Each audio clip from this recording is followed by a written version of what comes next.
you feel like your nose angle is absolute trash? This video is for you.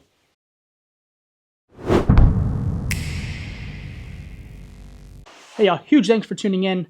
Make sure to go support my sponsors, Infinite Discs, Squatch Bags. I have signature discs, signature products, finish line discs, and all of your disc golf needs at infinitedisc.com. My signature lore bag and other great disc golf bags are on squatchdiscgolf.com. If you not want to get my signature bag, still use code DREW. It's going to save you $20 on your next bag purchase. Let's get right into the video. Hello y'all, welcome back to the channel. Welcome back to another hopefully helpful video. Today, as you knew by the title and the thumbnail, we're going to be talking about wrist position and a little bit of nose angle. There's obviously some stuff out there with tech disc now as to what is like ideal in terms of nose angle.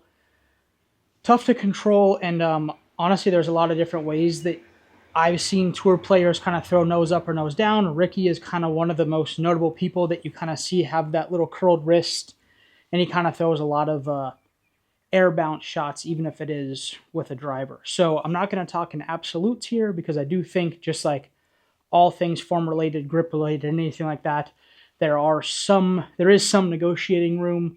But with that said, I'm going to try to teach you guys the easiest way to fix some of these problems, mainly with the amateur level player. If you're 1,000 rated or above, this might help you. But I assume if you've gotten that far, you've already kind of understood some of these concepts. So I think the number one thing people do when they are throwing backhand is they have the wrist like they're going to shake somebody's hand, or in a normal and natural position, right? This would be a pretty natural position for your hand. And whether it's at your side or it was here, kind of this position would be natural. Here you go, flat, natural, right? To throw the disc good, you kind of need to pronate that, right? Because if I hold it like this, which would be natural, you see that nose is up, obviously, right? So you need to start pushing down, right? Like, you wouldn't shake someone's hands like this because it would be going way nose down. So you'd shake someone's hand this way, but you put that in the hand and it's up. So naturally, what a natural hand does in a normal day-to-day life puts it nose up.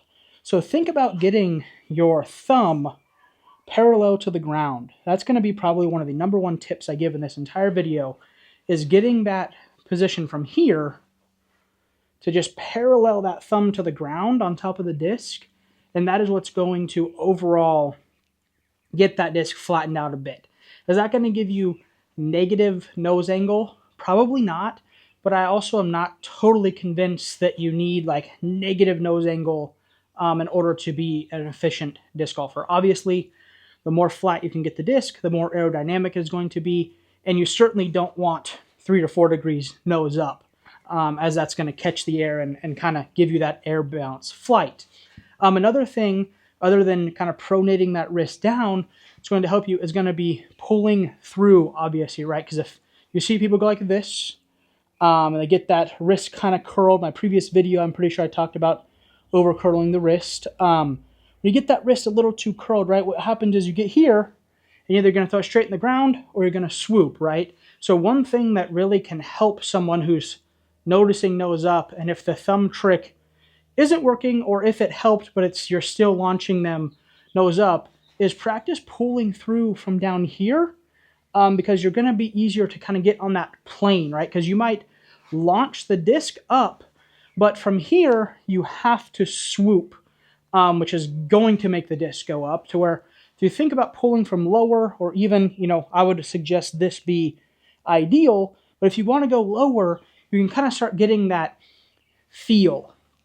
And so I know what you're thinking, which is what everyone should be thinking, because if I go from here up, that's still a nose up plane, right?